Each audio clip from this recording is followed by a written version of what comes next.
nivelar para o iniciando com aquela pergunta tradicional. O que é hipnose, professor Alex Cobes? Por gentileza. Eu adoro essa pergunta.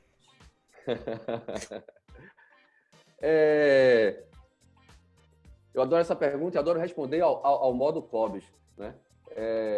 Como eu digo sempre, a hipnose, antes de mais nada, é um estado natural, certo? O tempo todo que a gente aceita qualquer sugestão, inclusive a nossa mesmo, a gente pode considerar uma hipnose ou uma auto-hipnose. O tempo todo que você está aceitando uma sugestão, seja ela qual for, é uma hipnose. A partir do momento que você está repetindo o tempo todo também uma sugestão e que ela vai se automatizando, isso também é hipnose. Hipnose são várias, na verdade tem vários subprodutos da hipnose que a gente acaba rotulando de hipnose. Inclusive, um desses subprodutos é o famoso transe, né? Começa logo falando aqui dessa história do transe, que as pessoas têm essa relação de hipnose é transe, né? Mas o que é transe? Transe é aquela coisa de durma e ficar naquele estado. E ainda tem aquela história de estados alterados de consciência, né? Que a pessoa tem que estar em estado alterado de consciência. E o que é estado alterado de consciência? Quando você está triste, você está com estado alterado. Quando você está feliz, você está com estado alterado. Então, eu entendo que a hipnose é um estado natural. A única diferença é que tem momentos que você usa ela de forma consciente e tem momentos que ela está agindo de forma inconsciente sem você ter o controle da situação. Basicamente, eu defino a hipnose dessa forma. E uma frase que o Anthony Jackson, que para mim é um dos maiores hipnoterapeutas do mundo, que eu tive a oportunidade de fazer um curso presencial com ele, foi as mãos para o céu por conta disso. E ele resume a hipnose numa frase muito simples, que ele diz assim: a hipnose nada mais é que eliciar uma sugestão, uma emoção e dar uma sugestão. Toda vez que tem uma emoção eliciada, a sugestão fica muito mais fácil de ser dada. Isso a gente pode dar vários exemplos aí, a gente pode ver de várias formas aí. Excelente interpretação. Professor, e sobre o tema, auto-hipnose, por gentileza, que seria o auto-hipnose na sua explanação, por favor, para nós aí. Então, a auto-hipnose exatamente é você conseguir, você ter ferramentas, que a auto-hipnose é um estado natural, mas quando você fala que a pessoa fazer auto-hipnose, ela exatamente tem recursos para fazer mudanças nela, da forma que ela... Um exemplo aqui, eu tenho medo de falar em público. Então, com a auto-hipnose, você tem exercícios, né? Você vai estudar alguns exercícios, ao invés de ficar só pensando, poxa, eu tenho que falar em público, e nunca consegue, né? Porque depende exatamente de exercícios para você conseguir fazer coisas que, ao longo do tempo, você vem construindo essas crenças em você. Então, você tem que fazer esses exercícios para desconstruir. E acaba sendo exercícios muito simples, que não precisam sinceramente, de muitos estudos. Não precisa de muitos estudos. Com ferramentas simples, dá para você fazer mudança através da auto-hipnose. Passa alguns exemplos para a gente. Acho que um momento que a pessoa entra em estado de graça, ela pode estar entrando em auto-hipnose, ou assistindo um filme que traz emoção para ela, é um outro momento. Que outros momentos seriam, assim, no dia a dia?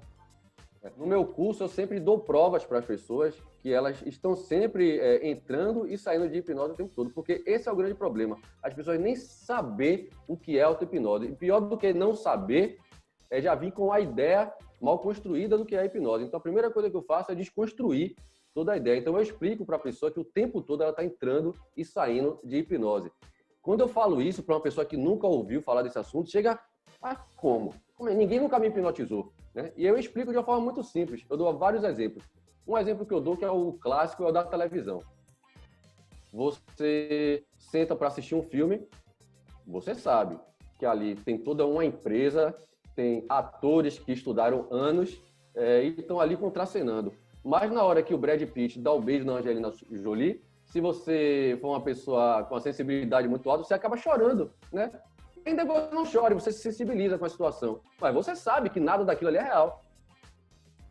Mas você se permitiu a entrar naquele universo, ao ponto de a sua emoção ser maior do que a sua racionalidade. E isso é você se permitir a entrar em hipnose ou em auto-hipnose, como você quiser definir, certo? Tem muito a ver com a permissão, e a gente não sabe que a gente está se permitindo a essas coisas. É isso que é o grande lance. A pessoa não sabe o que é hipnose e até então acha que até que hipnose não é para ela. E eu acabo provando para ela que isso acontece o tempo todo. Uma outra prova que eu dou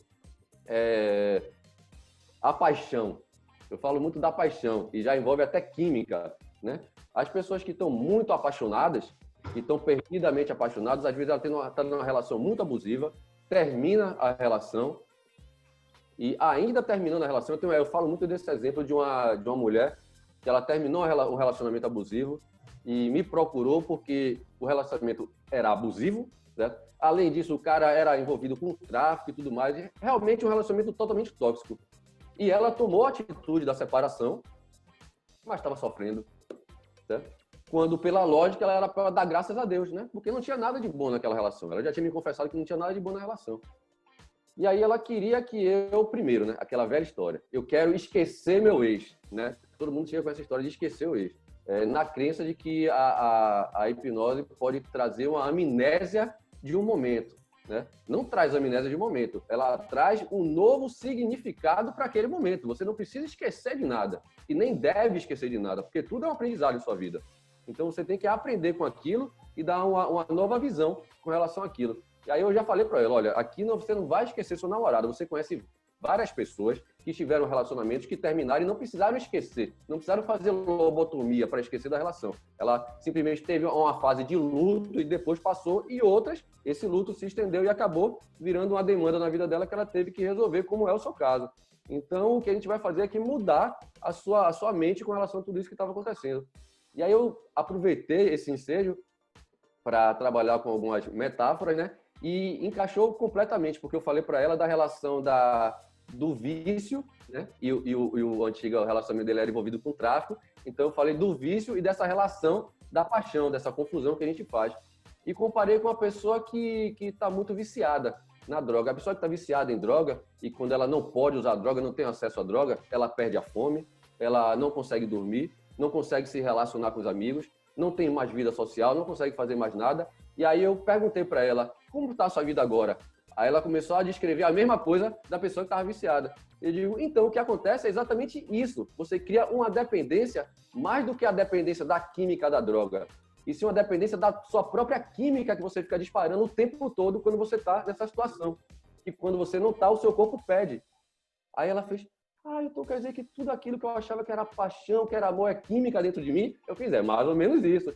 Então aí já comecei a desconstruir essa ideia dentro dela. Porque um outro exemplo aqui que eu vou dar de hipnose, que é da alucinação negativa. O Marco Hirose, eu não sei vocês, mas eu sei que o Marco Hirose, ele trabalha com hipnose de rua, né? Com hipnose de entretenimento também. E ele sabe que para você arriscar com o hipnotizado lá, uma alucinação negativa logo a primeira sugestão, a gente nunca vai por esse caminho, né? A gente vai retroalimentando com sugestões mais leves, para quando a pessoa está mais aprofundada, você faz aquela alucinação negativa. Eu vou explicar para vocês, para quem não sabe o que é alucinação negativa, é um exemplo aqui. É eu fazer isso que está aqui na minha mão sumir. Eu dizer que a partir de agora você não está mais vendo nada na minha mão, mais ou menos isso, você não vai ver. E, cara, para conseguir isso, tem que estar uma hipnose, tem que estar bem retroalimentada, o cara está bem no loop hipnótico para chegar nesse estágio. Mas em casa, no aconchego do seu lar, em algum momento você vai procurar a sua chave e você não acha a chave de jeito nenhum. E você passa por cima daquela cabeceira da sua cama ali, já várias vezes já olhou ali na cabeceira da cama, em outros lugares da casa, e não achou a sua chave. Até que em um dado momento você volta ali para a cabeceira e vê que a chave está ali do lado do abajur, ali na cabeceira, ali na sua cara. E você não viu o tempo todo. E você faz, mas como? Acha até que alguém escondeu, fez de brincadeira, tirou e botou no lugar. Chega até esse ponto de você achar que alguém fez isso. Na verdade, o que aconteceu? Você causou uma alucinação negativa em você mesmo, você fez uma auto-hipnose muito poderosa. Né? Aí a pessoa fala assim, não, mas como? Se eu estava querendo encontrar a chave, né? Se a hipnose ia dar uma sugestão, como é que eu estava querendo encontrar a chave e não estava encontrando? Então, claro, qual era a sugestão que eu estava dando o tempo todo? Rapaz, eu não consigo encontrar essa chave. Toda vez que eu procuro essa chave some. Essa chave parece que é mágica, some de minha frente. Você está procurando a chave só falando isso. Várias sugestões e você vai passar pela chave e não vai ver a chave. E depois a pessoa vem e diz que hipnose não é para mim, não consigo hipnotizar, não consegue me hipnotizar, e não sabe que no momento que ela está permissiva, de forma inconsciente, né, a hipnose vai muito mais fácil. Então, a hipnose é uma coisa assim, natural, o tempo todo a gente está entrando e saindo da hipnose, a única diferença é que a gente não está tendo um controle, não tem administração do que está acontecendo. está agindo de forma automática. A hipnose está agindo de forma automática e não de forma consciente. Seria a diferença básica, assim, do que seria a pessoa entrar em auto-hipnose, fazer auto-hipnose, seria a explicação melhor, assim, para isso que eu acho. Um outro exemplo que eu gosto de dar no street de alucinação negativa, a pessoa fica olhando para mim assim, eu falo assim, presta atenção no seu nariz. Aí a pessoa presta atenção e fala, agora você está vendo, mas agora há pouco você não estava vendo. Né? Isso já é uma alucinação negativa constante, né? Exato, já por uma adaptação, A gente nasceu com o tempo todo aquilo ali, então isso aqui não faz parte do... Para que a gente quer ficar prestando atenção ao pau do nariz? Somente eu, que é inóvel. Se eu ficar prestando atenção, eu não faço outra coisa na vida. Se a gente ficar prestando... A gente é condicionado a não prestar atenção a isso daqui, né? Exatamente. Isso aqui faz parte da gente, então a gente está aqui, a gente está com foco em outra coisa. Auto-hipnose se aprende? Tem como aprender? Tem curso? Como que funciona? Tem, sim, curso de auto-hipnose. E quando eu falo assim, aprender auto-hipnose, as pessoas, quando a gente começa a ouvir falar de pessoas suscetíveis e não suscetíveis, pela má informação, muitas vezes a pessoa acha que por ter tentado passar algum processo de hipnose e não ter conseguido, automaticamente ela não vou nem fazer curso porque não é para mim. Não é bem assim. A hipnose tem duas formas de você alcançar... Primeiro que eu estou falando aqui mais dos estados, né, da hipnose, da sintomatologia, certo? Porque a hipnose não precisa de você ter estados alterados, não precisa de nada disso. É só você focar, você imaginar e usar algumas ferramentas que você pode fazer as mudanças. Mas quando eu falo assim de conseguir fazer a hipnose, as pessoas nunca estão pensando em conseguir fazer alguma mudança com a hipnose. Quando você fala em conseguir hipnose, todo mundo pensa na sintomatologia, em sentir que está sendo hipnotizado, né? E aí que está o grande lance. Nem todo mundo vem com o que eu chamo do chipzinho da hipnose, de estalou o dedo e entra em transe na mesma hora. Isso é muito relativo, é muito subjetivo, como os problemas, como as demandas dos clientes, como tudo, é muito subjetivo. Mas uma coisa é certa, ela pode ser aprendida. Até a parte sintomatológica, seu cérebro pode aprender.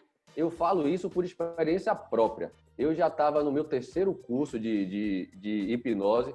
Já antes de fazer cursos de hipnose, eu já praticava auto-hipnose e não conseguia ter resultados fenomenológicos, mas tinha resultado com relação à minha ansiedade. Eu achei isso estranho, porque a referência que eu tinha era de um livro antigo que eu estudei, que não explicava muito. Só falava daquelas rotinas todas normais e em um momento dizia que a hipnose também era bom para ansiedade, depressão e ponto. Era essa parte terapêutica que falava o livro. E aí eu comecei a fazer para reduzir a minha ansiedade. Não conseguia os fenômenos que eu ficava buscando no livro, mas a minha ansiedade melhorou. Então, para vocês entenderem como tem essas duas vertentes de eu consigo hipnose, eu não consigo hipnose. Se você quiser, quando você me pergunta, eu consigo fazer hipnose para obter mudanças, eu vou dizer para você, 100%, todo mundo, desde a primeira empreitada que a gente vai fazer com a pessoa da hipnose, já tem resultado sim.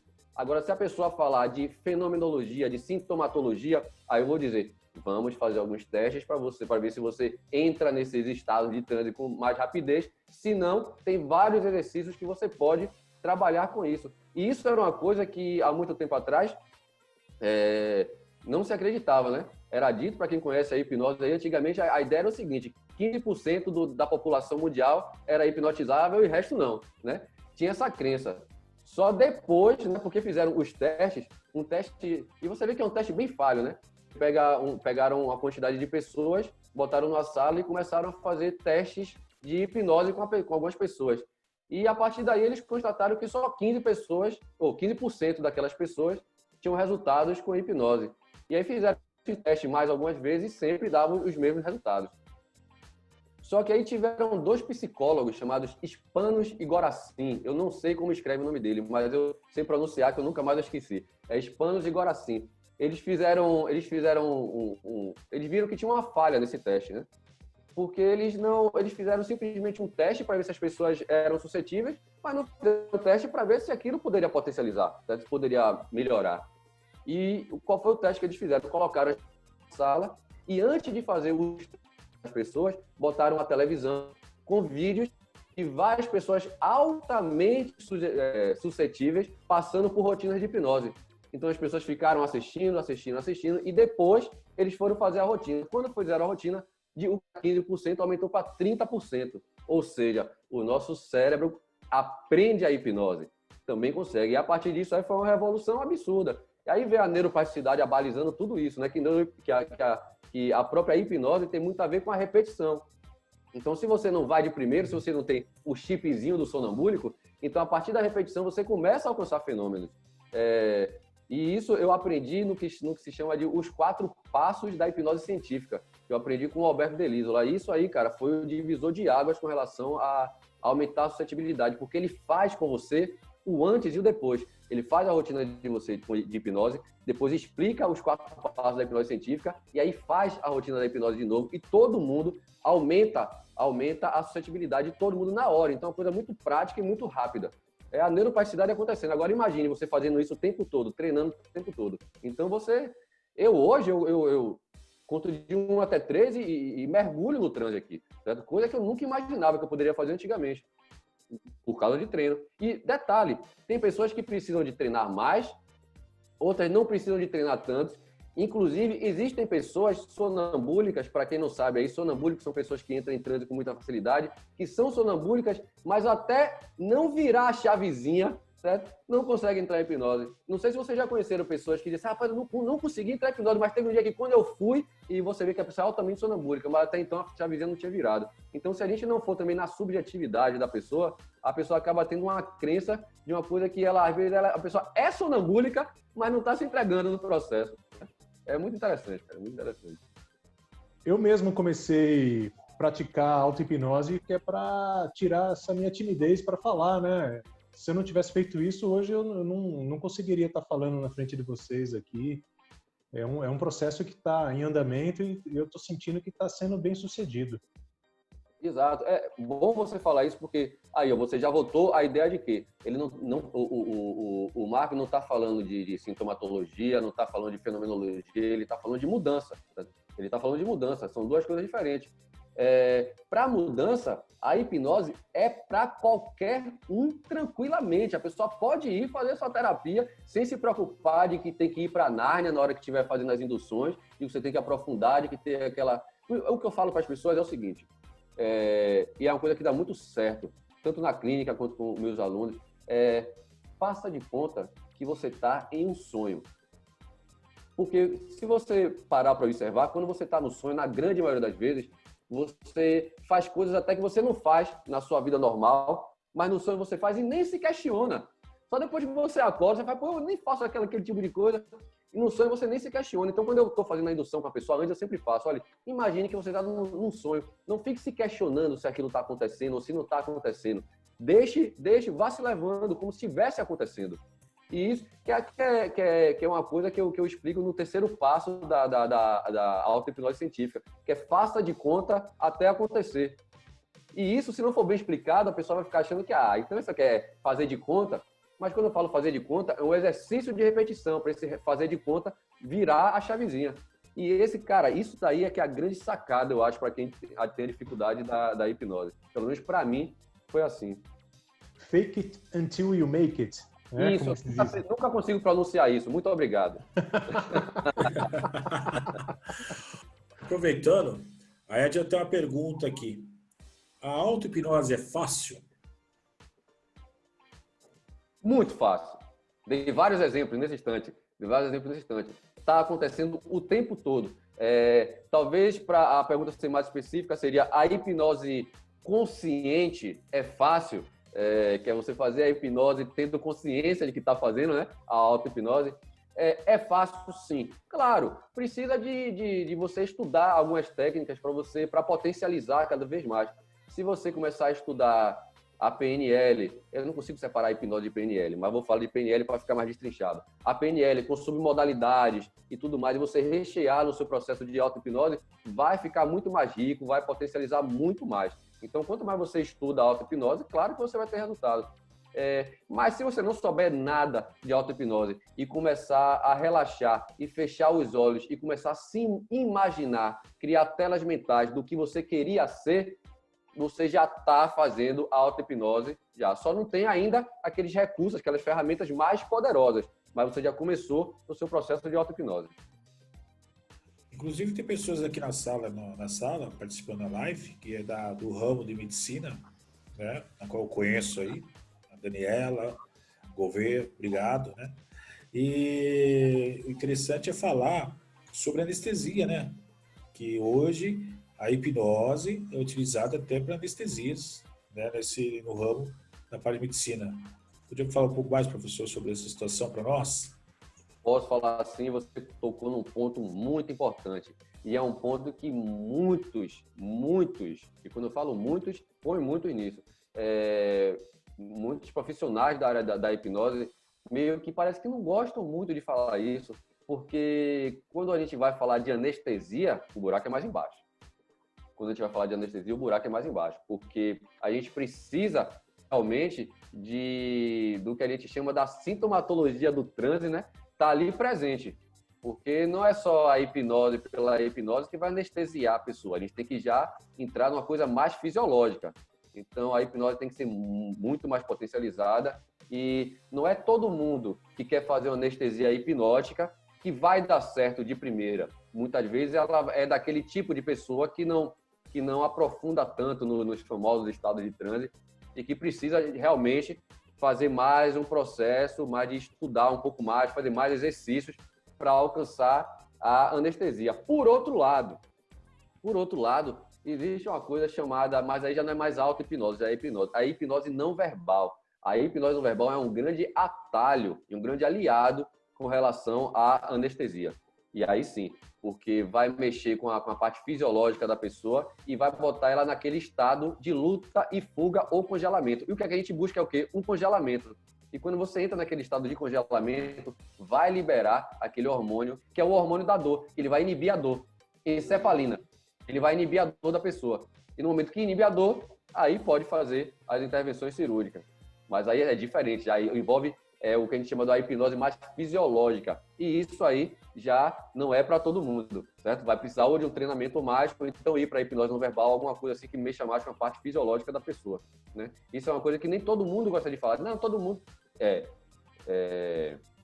anestesia. Todo mundo consegue anestesia hipnótica. Não é bem assim. Não é bem assim. Esse pessoal também utiliza muito esse processo na parte odontológica, né? É maravilhoso.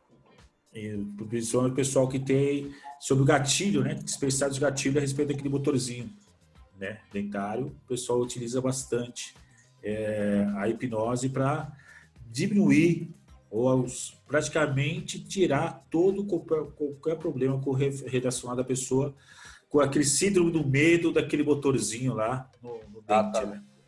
Isso que é bem legal você falar, porque nem sempre a pessoa que vai no dentista, um problema não é a dor da maquininha, é toda a ansiedade que ela constrói antes de chegar até o dentista.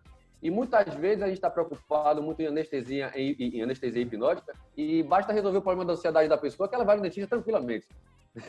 O problema não tem nada a ver com a dor, teve com a ansiedade que foi toda construída desde quando é pequenininho, que a gente ouve essa história de dentista, né? A maquininha, que a gente vem construindo e retroalimentando, fazendo essa auto-hipnose ao longo da vida da gente, toda vez que pensa em dentista. E aí, quando chega lá na porta do consultório, né, independente da dor da maquininha, você está já suando frio, está desesperado, e não é a dor em si, é toda a ansiedade que é construída. Então, muitas vezes, não precisa nem mexer na dor, não precisa nem trabalhar a dor, você trabalha a ansiedade da pessoa e já resolveu o problema. E com relação à dor, tem os dois lados da moeda também, porque eu estava falando da anestesia, mas tem a analgesia também, né? A anestesia é mais difícil com a hipnose, mas a analgesia já é mais fácil. Você desviar a atenção da pessoa, certo? Para ela não sentir a dor. Isso é mais fácil do que a anestesia. Então, são muitos recursos que você tem. Tem 3 recursos aqui que eu acabei de falar. Tem a ansiedade, que pode ser um problema muito maior do que a dor. A analgesia, que é só desviar a atenção da dor, né, da pessoa. E a anestesia, que aí depende da hipnose fisiológica mesmo, que aí já não é para todos, já vai depender de um exercício maior.